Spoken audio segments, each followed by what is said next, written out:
Now, on 105.9 FM and streaming worldwide on the WMAL app. O'Connor and Company.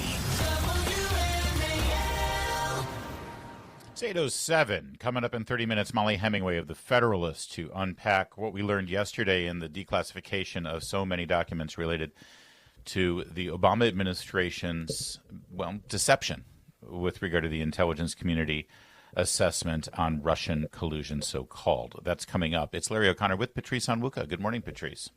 Good morning, Larry.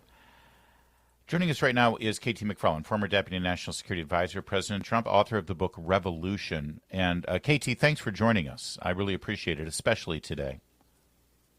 Well, thank you. It's a pleasure. I read your book, and you detail much of what you had to go through as the Deputy National Security Advisor to President Trump when this witch hunt began.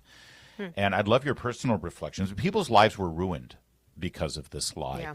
And we know now that John Brennan, the CIA director, purposely used unsupported and dodgy intelligence that career CIA officials had disregarded and said, well, no, that's not reliable. We can't use that. But they did use it because Barack Obama said, come up with backup to support our conclusion. The conclusion was that Russia successfully interfered with the election, and they did it because they favored Trump. Both of those things were lies, and people's lives were ruined. Your life was turned upside down because of it, KT. Yeah, and what people don't understand, it was all an attempt to sabotage President Trump, to, quote, get President Trump, whatever that meant, to derail his presidency but when you think about what were their motivations, well, one, they thought President Trump just shouldn't have been president, that the American people were too stupid to elect the candidate they should have elected. So it was the arrogance of it. It was saying, well, the American people made a mistake. And instead of, trying to have an alternative candidate for the next election, instead of being on the outside criticizing him in the media, they burrowed inside to try to destroy him from within. So it's like they don't believe in democracy. They don't believe in the rule of the people. They think they're the people who should choose. They're much smarter than you are, after all. They're the experts. They've been at it for years. And who was President Trump? He was the guy who said he was going to drain the swamp. Well, they were the swamp. And so, of course, their motivations were to undo or just sabotage the presidency of President Trump from the very beginning. But to do it, they had a lot of collateral damage, and I sadly was one of the collateral damage. And as they were proceeding through the Mueller investigation and all the various congressional investigations, they had an unlimited checkbook so that they could pursue anybody they felt like, even if they knew there was no case against the person. They knew the individual was absolutely 100% innocent of any possible crime, but they thought, well, we'll trick them up. We're going to not let them have their files so that when we ask them a question, they can't refer to their files to make an answer of yes or no, and if they get it wrong, then we can charge them with perjury. And they know that they're going to bankrupt people. So their method is not, we're looking into a legitimate crime, and therefore we're going to expose it to the American people. Their thing is, we know there's no legitimate crime here. We're not going to expose it to anybody. We're the insiders, and we are going to force President Trump and his team into bankruptcy. And in my case, they knew I'd not done anything wrong, but they knew that I would have to hire lawyers to get access to files, to plead on my behalf. I couldn't do it by myself. My legal fees were nearly $1 million, and that doesn't get reimbursed. We asked the Justice Department in the Biden administration, look, could we be reimbursed here? Insurance doesn't pay for this. She never committed a crime. She's never charged with a crime. They laughed. They don't reimburse Republicans for their fees. So it's just the whole thing is so nasty and dirty.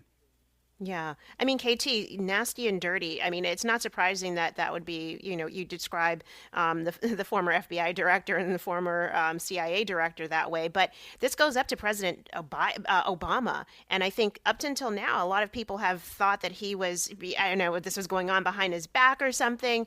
But I think the information that we heard from Tulsi Gabbard, the DNI, is that he gave the order for this to happen. Are you surprised that this is now coming out about Obama? And there are no repercussions for it other than maybe a dent in his halo. What upsets me is during the first Trump term, and I've asked the former director of national intelligence and others in President Trump's first term, Why did you not just declassify everything? Let the public see it. Let the public decide. And their excuse is, well, here the intelligence community has told us that if we talk about any of this, it's going to reveal sources or methods, or essentially the American people can't handle it. Well, the American people can handle it. And so now, thank goodness that Tulsi has just said, we're just going to let it rip. Just open up the doors and the lights on the files. Sunlight is the best disinfectant. No judgment of this is red, right? But just let all the files out there, because there is a paper trail. I promise you, there is a huge paper trail for every one of these things. Government workers don't do things. Professional government workers don't do things on their quote own recognizance. They'll have a paper trail to defend them and back them up. So let's just let the American people see it all. Yeah, in retrospect, maybe Hillary shouldn't have called Tulsi Gabbard a Russian asset. Maybe the Biden administration shouldn't have put her on the terror watch list. It is quite a spectacle to see now. KT, there's another broader issue here, though. You've got, first of all, we've got members of the Trump administration who are sitting down and meeting with representatives of Israel and Syria today to try to resolve the issues in South Syria. You've got other high-level conversations going on with Russia, Ukraine, all across the country, all across the map. And to be able to properly function, you need an effective and reliable intelligence community. Spying is important. Having intel is important. It goes all the way back to George Washington and the Revolution. And stories like this continue to undermine the notion that we have a reliable intelligence community right now, and that the president is actually getting straightforward information to make these important decisions. Well, hopefully some of the worst are gone, and I think that's true, but you don't know who else is burrowed in there. The problem with all of it is, and I think the thing was so hard for me to get my head around, it's not just what happened to me personally and the financial cost and the loss of my career and all that. It was that I had a government that was, the FBI were not the good guys. The Justice Department were evil. Now, not all of them. Maybe it's only 2% of the rotten apples in the barrel, but they tarnished the whole intelligence community. And Larry, as you said, who do you think you can trust? Well, I think the first thing you got to do is just let the files out. Just let everybody see everything. And then you'll know who the bad guys are. Get rid of the bad guys, and hopefully you rebuild. But if you don't do this, sunlight is the best disinfectant, then every president has got to wonder, is this really, are they out to get me? Or, is the biggest enemy to myself the government, not my political opponents? So let it all hang out. And as far as President Trump, this is the perfect time to do it, because he's a guy who really trusts his own instincts. He doesn't necessarily believe that whatever the intelligence community hands to him, because he's got a huge global network of colleagues and businessmen and people he's known for decades that he can also rely on for information. But I think unless you clean house, unless you find out the extent of their crimes and what they did and are holding people accountable, then it's going to happen again. And this, to me, is the biggest threat to America. It's not the Russians or the Chinese or terrorists. It's from within. It's the swamp. The biggest threat to America. Wow.